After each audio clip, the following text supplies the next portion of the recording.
ipahayag, ipahayag ang dulot niyang kaligtasan. Magsiawit kayo sa Panginoon. Alleluia! Magsiawit sa Panginoon. Sa ngalan ng Ama at ng Anak at ng Espiritu Santo, Amen. sumainyo ang Panginoon. At sumaiyo rin. Mga kapatid kay Kristo, muli tayo ay tinipon ng ating Nuestro Padre, Jesus Nazareno, bilang kaanib ng angka ng Diyos. Tinipon niya ang bawat isa sa atin sapagkat mahal niya tayo. Kaya dumulog po tayo sa ating maawaing Panginoon na nagpapatawad ng lubos. Sinugong tagapagpagaling sa mga nagsisisi, Panginoon, kaawaan mo kami. Panginoon, kaawaan mo kami. Dumating na tagapag-anyayang, mga makasalanan ay magsisi. Kristo, kaawaan mo kami. Kristo, kaawaan mo kami. Nakaluklok ka sa kanan ng Diyos Ama para ipamagitan kami. Panginoon, kaawaan mo kami. Panginoon, kaawaan mo kami. Kaawaan tayo ng makapangyarihang Diyos. Patawarin tayo sa ating mga kasalanan at patnubayan tayo sa buhay na walang hanggan. Amen. Manalangin tayo. Ama naming nasa langit, nililiwanagan mo ng iyong maasahang ilaw ang mga naliligaw na iyong ipinabalik sa daan para ikaw ay matagpuan. Sa ngalang Kristiyanong sa iyong tinanggap upang ito'y talagang mapangatawan ng ganap sa pamamagitan ni Jesucristo kasama ng Espiritu Santo magpa sa walang hanggan. Amen. Magsiupo muna po tayo. Pagbasa mula sa mga gawa ng mga apostol.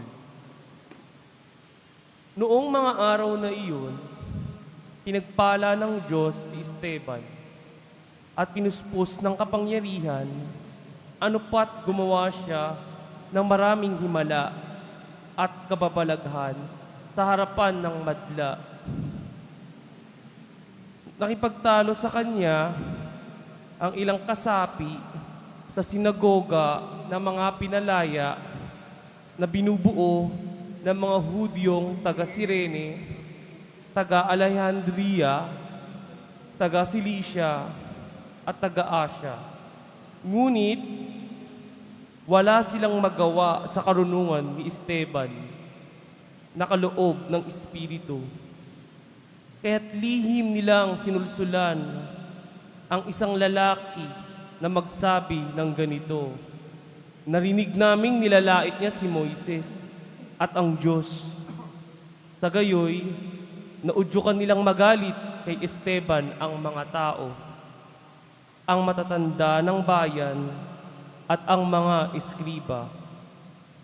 Siya'y sinunggaban nila at iniharap sa Sanhedrin. At nagharap sila ng mga bulaang saksi laban kay Esteban.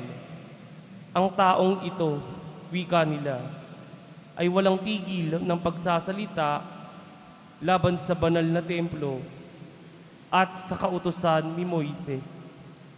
Narinig namin sinasabi niya na ang templo'y gigibain nitong Jesus na taga Nazaret na ito at papalitan ang mga kaugaliang ipinamana sa atin ni Moises. Tinitigan si Esteban ng lahat ng nakaupo sa Sanhedrin at nakita nila na ang kanyang mukhay parang mukha ng anghel. Ang salita ng Diyos. Salamat sa Diyos. Mapalad ang sumusunod sa utos ng poong Diyos. Mapalad ang sumusunod sa utos ng poong Diyos. Kahit ako ay usigit labanan ng pamunuan, itong iyong abang lingkod sa utos mo'y pag-aaral.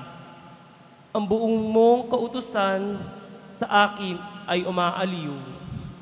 Siyang gurong nagpapayo sa lahat kong suliranin. Mapalad ang sumusunod sa utos ng poong Diyos. Pinatawad mo ang aking mga gawang kamalian.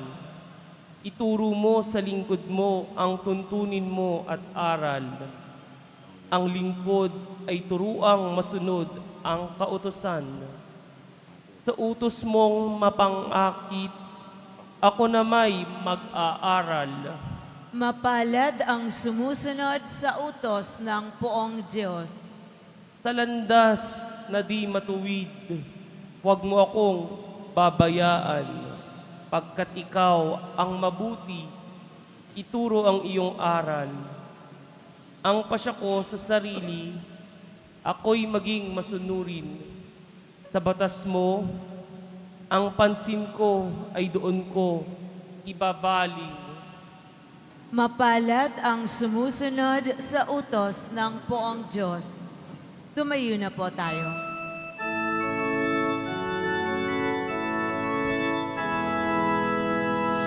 Alleluia, Alleluia, Alleluia, Alleluia. Ang tao ay nabubuhay sa salita na may kapal, na pagkain kanyang bigay. Alleluia, Alleluia,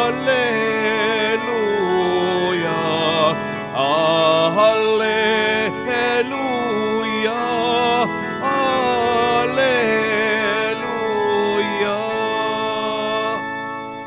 Sumainyo ang Panginoon. At sumairi. Ang mabuting balita ng Panginoon ayon kay San Juan. Papuri sa iyo, Panginoon. Kinabukasan nakita ng mga taong nanatili sa ibayo ng lawa na naroon pa ang isang bangka. Alam nilang si Jesus ay hindi kasama ng mga alagad sapagkat ang mga ito lamang ang sumakay sa bangka at umalis. Dumating naman ang ilang bangkang galing sa Tiberias at sumadsad sa lugar na malapit sa kinainan nila ng tinapay matapos magpasalamat sa Panginoon. Nang makita ng mga tao na wala roon si Jesus ni ang kaniyang mga alagad, sila'y sumakay sa mga bangka at pumunta rin sa Capernaum upang hanapin si Jesus. Nakita nila si Jesus sa ibayo ng lawa at kaniyang tinanong, "Rabbi, kailan pa kayo rito?" Sumagot si Jesus, "Sinasabi ko sa inyo, hinahanap ninyo ako, hindi dahil sa mga kababalaghang nakita ninyo, kung hindi dahil sa nakakain kayo ng tinapay at nabusog. Gumawa kayo hindi upang magkaroon ng pagkaing nasisira, kung hindi magkaroon ng pagkaing hindi nasisira at nagbibigay ng buhay na walang hanggan.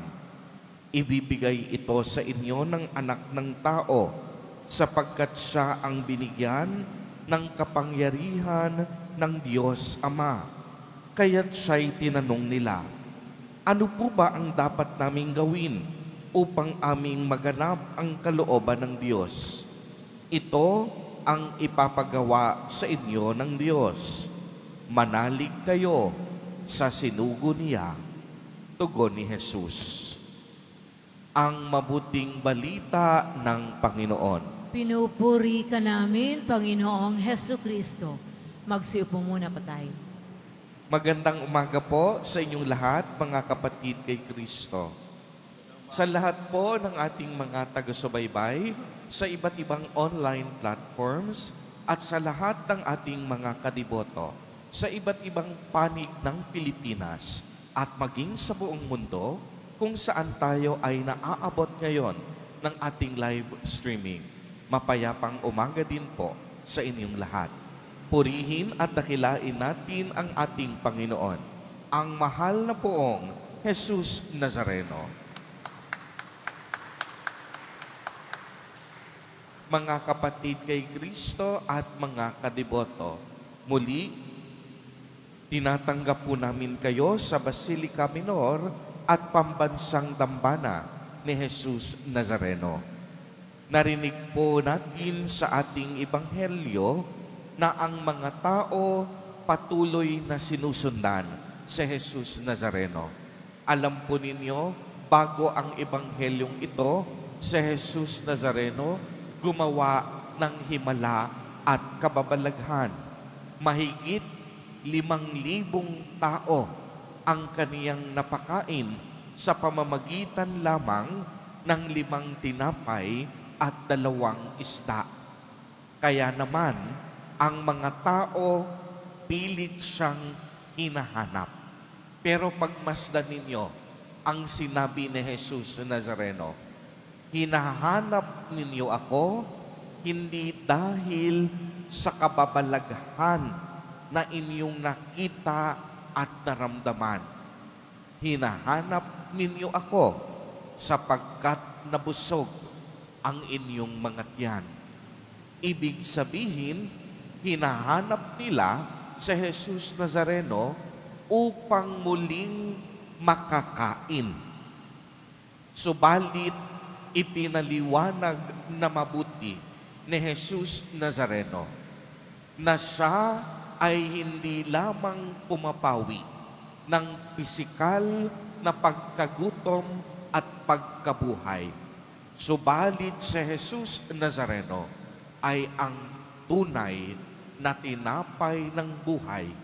Ibig sabihin nito, hindi lang pisikal na pangangailangan ang kayang tugunan ng Diyos, kung hindi kaya niya ring tugunan ang ating espiritual na pagkukulang at kakulangan ng buo nating pagkatao. Kaya mga kapatid kay Kristo, sa bandang huli, tinanong ng mga tao, ano po ba ang dapat naming gawin? At ang sagot ni Jesus Nazareno, simple lang, manalig kayo sa isinugo ng Diyos Ama. Ibig sabihin, upang matanggap natin ang pagpapala ng Diyos, tanggapin natin si Jesus Nazareno bilang tunay na tinapay na nagbibigay buhay. Si Jesus Nazareno ang daan tungo sa kaligtasan dahil siya mismo ang ating tagapagligtas na hindi lamang nagbibigay sa atin ng ating mga pisikal na pangangailangan upang tayo'y mabuhay sa mundong ito, kung hindi binibigyan din niya tayo ng sapat na lakas at espiritual na kagalingan na pumapawi sa ating kahinaan. Kaya mga kapatid kay Kristo at mga kadiboto, ang hamon sa atin sa araw na ito, napakaliwanag, magtiwala at manalig tayo kay Jesus Nazareno bilang totoong tinapay na hindi lang nagbibigay ng pisikal na kalakasan, kung hindi siya ring nagpapatatag ng ating espiritual na buhay. Amen. Purihin at dakilain natin ang ating Panginoon, ang mahal na poong Jesus Nazareno.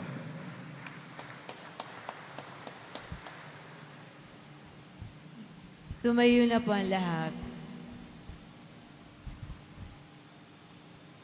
Minamahal kong mga kapatid, ang Diyos lamang ang makatutugon sa pagkagutom ng puso at espiritu. Kaya't ilapit natin sa Kanya ang ating mga pangangailangan sa bawat panalangin ang itutugon. Panatilihin mo ang aming espiritu, O Panginoon. Panatilihin mo ang aming espiritu, O Panginoon. Ang simbahan naway pukawin sa mga kasapi nito ang pagkagutom at pagkauhaw sa tinapay ng buhay na walang hanggan. Manalangin tayo. Panatilihin mo ang aming espiritu, O Panginoon. At tinawang maunawaan na ang mga kinasasabikan ng ating puso ay hindi matutugunan sa pamamagitan ng paghahanap ng makamundong tagumpay o kaginhawang dulot na material na bagay. Manalangin tayo. Panatilihin mo ang aming espiritu, O Panginoon. Ang mga nagsasayang ng kanilang panahon sa paghahanap ng kaligayahan sa maling paraan, naway matagpuan ang tamang daan ng buhay. Manalangin tayo. Panatilihin mo ang aming espiritu, O Panginoon. Ang mga may sakit, naway makatanggap ng ginhawa at paglingap mula sa pangangangalaga sa kanila. Manalangin tayo. Panatilihin mo ang aming espiritu, O Panginoon. Ang mga namayapa, naway makaisa ni Kristo sa bagong buhay, natin ang muling pagkabuhay. Manalangin tayo. Panatilihin mo ang aming espiritu, O Panginoon. Ama naming makapangyarihan, ipinagkaloob mo sa amin ang tinapay mula sa langit, tilang pagkain para sa aming paglalakbay. Patnubayan mo ang aming mga hakbang patungo sa daan ng katarungan at kapayapaan. Hinihiling namin ito sa pamamagitan ni Kristo na aming Panginoon. Amen. Magsiupo muna tayo.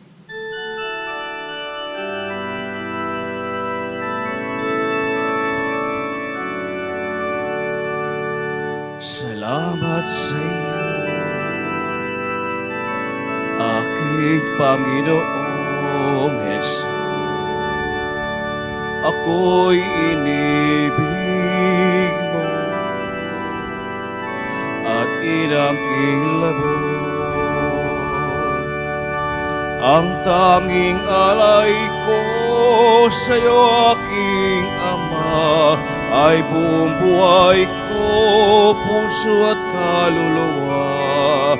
Di makaya ng maipagkaloob, mamahaling iyas, inigintong nilokob ang aking dalangin. O Diyos, ay tanggapin ang tanging alay ko, naway gamitin. Ito lamang, Ama, wala nang iba pa akong hinihiling. Tumayo po ang lahat. Manalangin kayo mga kapatid upang ang paghahain natin ay kalugdan ng Diyos amang makapangyarihan. Tanggapin nawa ng Panginoon itong paghahain sa iyong mga kamay sa kapurihan niya at karangalan sa ating kapakinabangan at sa buong sambayanan niyang banal. Ama naming lumikha, paakyatin mo sa iyong piling sa kalangitan ang aming mga panalangin kalakip ng haing mga alay upang ang mga pinagindapat mong gawing dalisay ay maging marapat na makasalo sa piging ng iyong pagmamahal sa pamamagitan ni Jesucristo kasama ng Espiritu Santo magpa sa walang hanggan. Amen. Sumainyo ang Panginoon. At sumaiyo rin. Itaas sa Diyos ang inyong puso at diwa. Itinaas na namin sa Panginoon. Pasalamatan natin ang Panginoong ating Diyos. Marapat na siya ay pasalamatan. Ama naming makapangyarihan, tunay ngang marapat na ikaw ay aming pasalamatan. Ngayong ipinagdiriwang ang paghahain ng Mesiyas, ang maamong tupa na tumubos sa aming lahat. Kaya kaisa ng mga anghel na nagsisiawit ng papuri sa iyo, nang walang humpay sa kalangitan, Kami nagbubunyi sa iyong kadakilaan. Santo, Santo, Santo, Panginoong Diyos ng mga hukbo, napupuno ang langit at lupa ng kadakilaan mo, o sana sa kaitaasan. Pinagpala ang naparirito sa ngalan ng Panginoon, o sana sa kaitaasan. Lumahad po tayo. Ama naming banal, ikaw ang bukal ng tanang kabanalan. Kaya't sa pamamagitan ng iyong Espiritu ay gawin mo pong banal ang mga kaloob na ito upang para sa amin ay maging katawan at dugo ng aming Panginoong Jesucristo. Bago niya pinagtiisang kusang loob na maging handog, hinawakan niya ang tinapay, pinasalamatan kaniya, pinagati-hati niya iyon, iniabot sa kaniyang mga alagad at sinabi, "Tanggapin ninyong lahat ito at kanin. Ito ang aking katawan na ihahandog para sa inyo."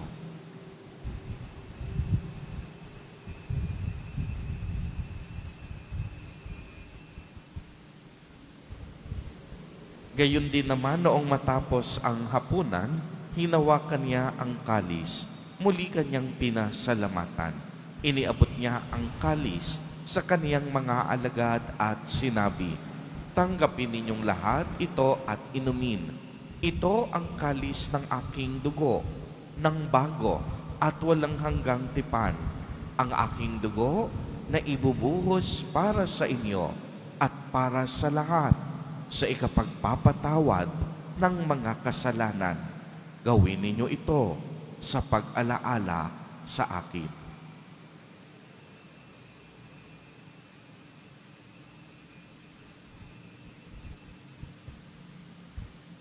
Tumayo na po ang lahat. Ang misteryo ng pananampalataya. Si Kristo'y namatay, si Kristo'y nabuhay, si Kristo'y babalik sa wakas ng panahon. Ama, ginagawa po namin ngayon ang pag-alaala sa pagkamatay at muling pagkabuhay ng iyong anak. Kaya't iniaalay namin sa iyo ang tinapay na nagbibigay buhay at ang kalis na nagkakaloob ng kaligtasan. Kami po'y nagpapasalamat dahil kami iyong minarapat na tumayo sa harap mo para maglingkod sa iyo. Isinasamo namin na kaming magsasalo-salo sa katawan at dugo ni Kristo ay mabuklod sa pagkakaisa sa pamamagitan ng Espiritu Santo. Ama, lingapin mo ang iyong simbahang laganap sa buong daigdig. Puspusin mo kami sa pag-ibig kay isa ni Jose na aming obispo at ng tanang kaparian. Alalahanin mo rin ang mga kapatid naming nahimlay nang may pag-asang sila'y muling mabubuhay. Gayon din ang lahat ng mga pumanaw. Kaawaan mo po sila at patuloyin sa iyong kaliwanagan. Kaawaan mo't pagindapatin kaming lahat na makasalo sa iyong buhay na walang wakas. Kay isa ng mahal na Birheng Maria na ina ng Diyos, ng kabiyak ng puso niyang si San Jose, kay isa ng mga apostol at ng lahat ng mga banal na namuhay dito sa daigdig ng kalugod-lugod sa iyo, maipagdiwang nawa namin ang pagpupuri sa ikararangal mo sa pamamagitan ng iyong anak na aming Panginoong Hesukristo. Sa pamamagitan ni Kristo, kasama niya at sa Kanya, ang lahat ng parangal at papuri ay sa iyo, Diyos amang makapangyarihan, kasama ng Espiritu Santo, magpa sa walang hanggan. Amen. Sa tagubilin ng mga nakagagaling na utos at turo ni Jesus na Panginoon natin at Diyos, ipahayag po natin ng lakas loob. Ama namin, sumasalangit ka. Sambahin ang ngalan mo, mapasa amin ang kaharian mo, sundin ang loob mo dito sa lupa para nang sa langit. Bigyan mo kami ngayon ng aming kakanin sa araw-araw at patawarin mo kami sa aming mga sala para ng pagpapatawad namin sa nagkakasala sa amin. At huwag mo kaming ipahintulot sa tukso at ihadya mo kami sa lahat ng masama. Hinihiling po namin na kami iadya sa lahat ng masama pagkalooban ng kapayapaan araw-araw, iligtas sa kasalanan at ilayo sa lahat ng kapahamakan, samantalang aming pinananabikan ang dakilang araw ng pagpapahayag ng tagapagligtas naming si Hesu Kristo. Sapagkat iyo ang kaharian at ang kapangyarihan at ang kapurihan magpakailanman. Amen. Panginoong Hesu Kristo, sinabi mo sa iyong mga apostol, kapayapaan ang iniiwan ko sa inyo, ang aking kapayapaan ang ibinibigay ko sa inyo. Tunghayan mo ang aming pananampalataya at huwag ang aming mga pagkakasala. Pagkalooban mo po kami ng kapayapaan at pagkakaisa ayon sa iyong kalooban, kasama ng Espiritu Santo, magpa sa walang hanggan. Amen. Ang kapayapaan ng Panginoon ay laging sumainyo. At sumayo rin. Magbigayan po tayo ng kapayapaan sa isa't isa. Kordero ng Diyos na nag-aalis ng mga kasalanan ng sanlibutan, maawa ka sa amin. Kordero ng Diyos na nag-aalis ng mga kasalanan ng sanlibutan, maawa ka sa amin. Kordero ng Diyos na nag-aalis ng mga kasalanan ng sanlibutan, ipagkaloob mo sa amin ang kapayapaan. Magsilhod ang lahat. Ito ang kordero ng Diyos. Ito ang nag-aalis ng mga kasalanan ng sanlibutan. Mapalad ang inaanyayahan sa kaniyang piging. Panginoon, hindi ako karapat-dapat na magpatuloy sa iyo, ngunit sa isang salita mo lamang ay gagaling na ako.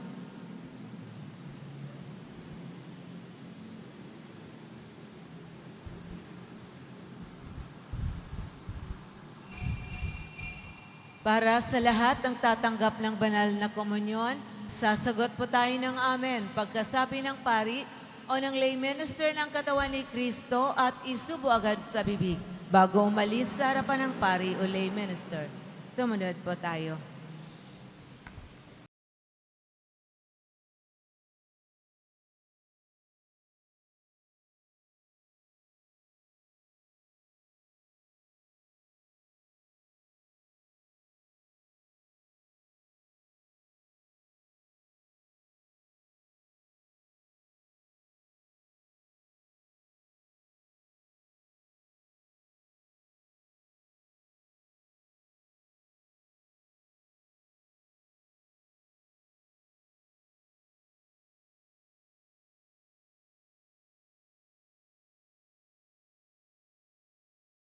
Nalangin tayo. Ama naming mapagmahal, kaming pinapagsalo mo sa pagkabuhay ng iyong anak ay papakinabangin mong lagi sa kaniyang lakas bilang bungang masagana ng dulot mong pagliligtas. Sa pamamagitan niya, kasama ng Espiritu Santo, magpa sa walang hanggan. Amen. Sumainyo ang Panginoon. At sumairi. Mahal na poong Jesus Nazareno, inihayag mo sa pamamagitan ng krus ang walang maliw na pag-ibig ng Diyos sa sangkatauhan. Pakinggan mo ang kahilingan, lalo na para sa mga nangangailangan ng iyong tulong at awa. Makamtan nawa namin ang iyong kasagutan na may utang na loob na tinatanaw. Basbasan din po ninyo itong mga imahen at dasalan upang lalo kaming manalangin at magtiwala.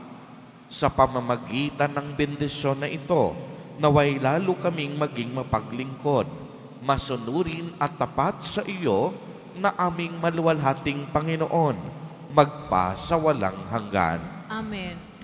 At pagpalain po kayong lahat at ng inyong buong pamilya ng makapangyarihang Diyos, Ama, Anak, at Espiritu Santo. Amen. Humayo kayong taglay ang pag-ibig at kapayapaan ng poong Jesus Nazareno. Salamat sa Diyos.